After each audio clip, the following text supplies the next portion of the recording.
What was I saying? I completely lost my train of thought. Oh!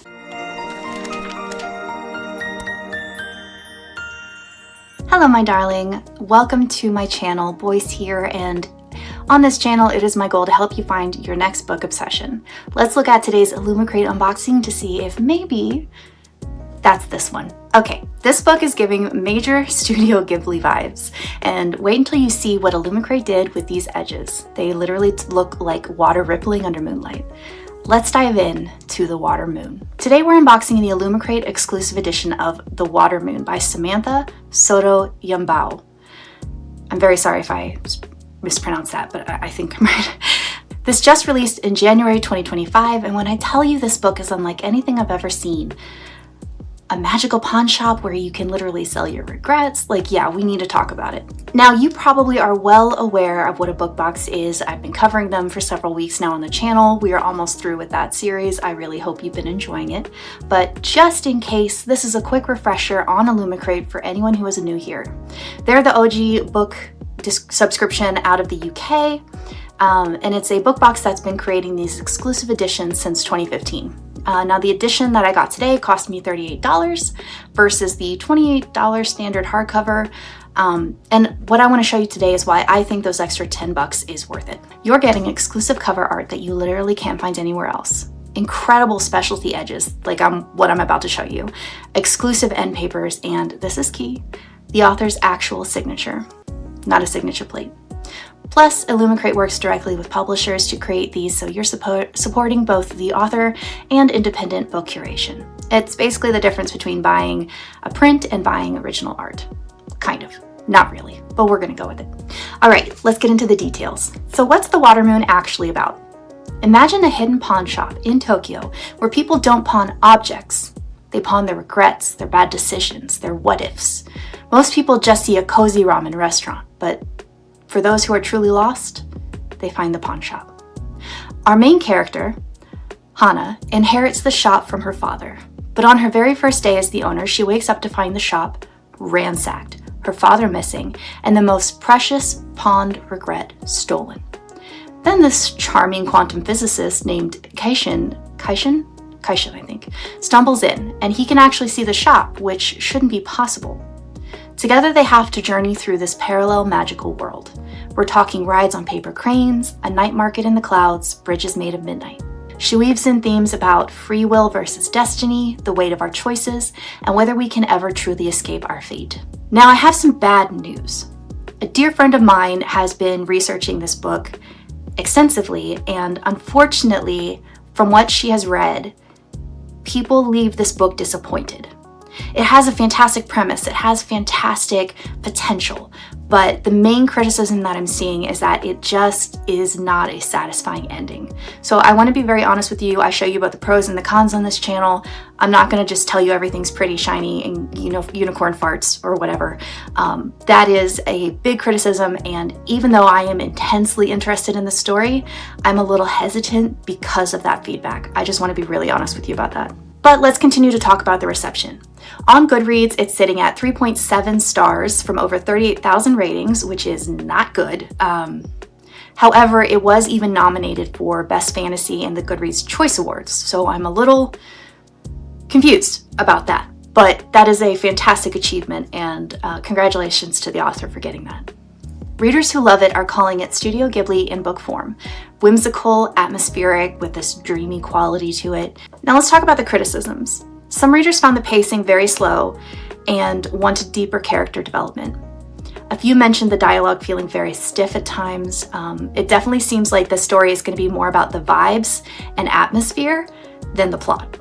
And I feel really mean saying that, but I'm just telling you what I found in the reviews and what I've heard about people's feedback from it. So it's unfortunate, but that is kind of the summary of the story itself. Okay, so fun fact about the author. She describes herself as a professional daydreamer and aspiring time traveler, which explains a lot about the book's vibe. She is based in Manila and has written 5 novels, including Before Ever After, which is a national bestseller.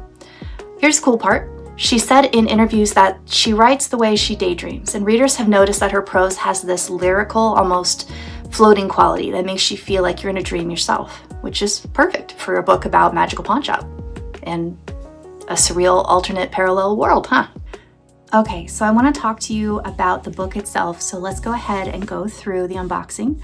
I'm going to, go through the book itself.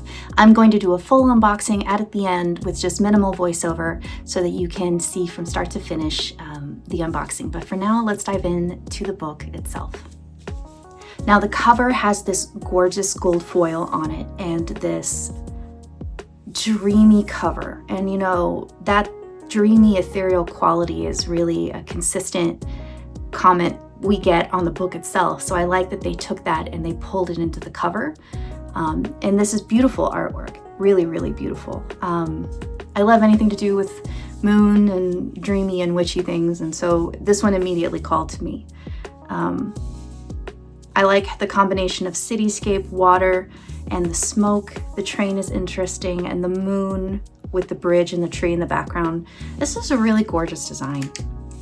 If you look at the end paper, or I'm sorry, if you look at the pages, you see this beautiful water and moon painting. It looks to be pretty much exactly what's on the main cover, but you'll notice that the quality of the print is a little different. The colors are more vibrant, and I really like that. And I like that they brought the starry, sparkly vibe, even though I kind of wish those were gold foil. I think that if those were foil, that would be even cooler, even if it was just on the cover. Or is it? No, I think that's just printed color. If they had the stars as gold foil on the cover, I think it would capture that energy and that magic more. So I'm a little disappointed that they didn't do that, but it is still very, very pretty. Now, when you go into the book itself, it has this beautiful, really nice canvas touch to it. I really like what they bound the book in. That's beautiful. They carry the gold foil over to the spine, which is really, really cool. And on top of that, you have the dreamy artwork of the cranes, the paper cranes, the water, the swirls of shadow. I mean, this is beautiful and dreamy. It's so gorgeous. Now, if we look at the end pages, this artwork, oh, it's so fucking pretty.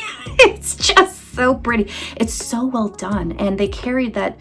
I mean, I'm trying not to repeat myself too much, and this is probably the last time I'll say it, but they do such a great job of carrying the dreamlike quality through it, right into the little touches and the movement of the crane, the layering of almost this smoky haze in the top right corner over the image. The little patterns also add layers to it. It's just gorgeous. This is really well done. And then on the back, you have the paper kites, which looks like a festival, and I'm assuming that has something to do with the story that I'm just missing. But that's really pretty too. I gotta tell you though, the front artwork definitely appeals to me more.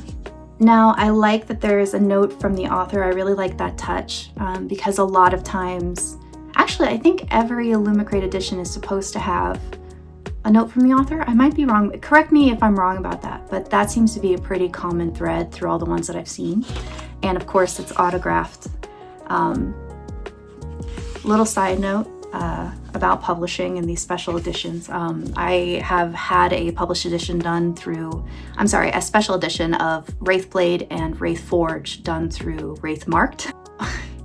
So the way that they do this, because if we shipped books, whole books, that would be a lot in shipping and a lot of wasted money. So what they do is they send us what's called a tip-in, which is a page for us to sign that then gets bound into the book. So it's a lot more efficient, but it also,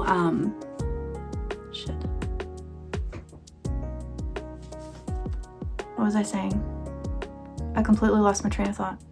Oh, when I was signing those tip-ins for Wraithblade and Wraithforged, I signed almost 900 of them.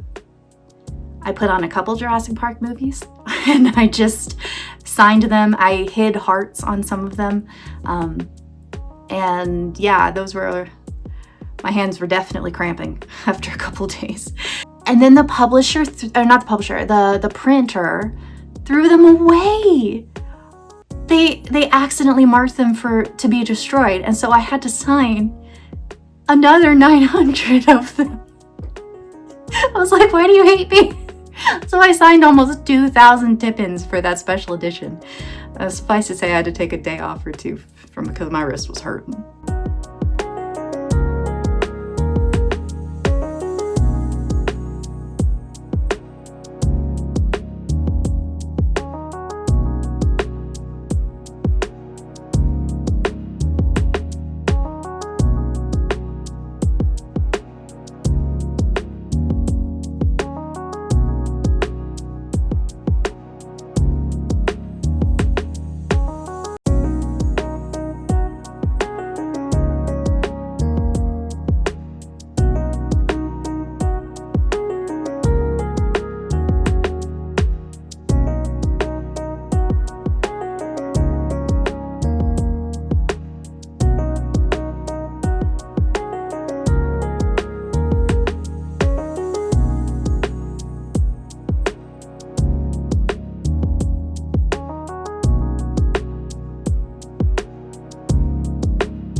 Okay, so this Illumicrate edition is perfect for collectors who love magical realism and cozy fantasy. If you enjoyed The Starless Sea, The Night Circus, or any of the Japanese novels like Before the Coffee Gets Cold, this is probably going to be your vibe. Also, if you're someone who reads for atmosphere and beautiful prose over fast-paced plot or character development, you'll probably really like this. Like I said before though, if you are nervous about being very disappointed after investing emotionally in a story, you may want to do a little more digging or consider skipping this one in terms of the story itself. But when you look at the special edition as a collector's item, I highly recommend it. It's just beautiful. All right, my darling, that's our unboxing of the Illumicrate edition of The Water Moon. All of the links are in the description box below. The Illumicrate shop, the regular edition if you want to save some money. And I don't know if I'm going to do a first look video on this one, but I am very tempted. And so we might get a more in-depth deep dive into the reader reviews to help you decide whether or not to put this on your TBR. So what is your take from everything today? I want to know if you are into these dreamy atmospheric fantasies or if you prefer more action like I do. Let me know in the comments and I will see you in the next one. Happy reading.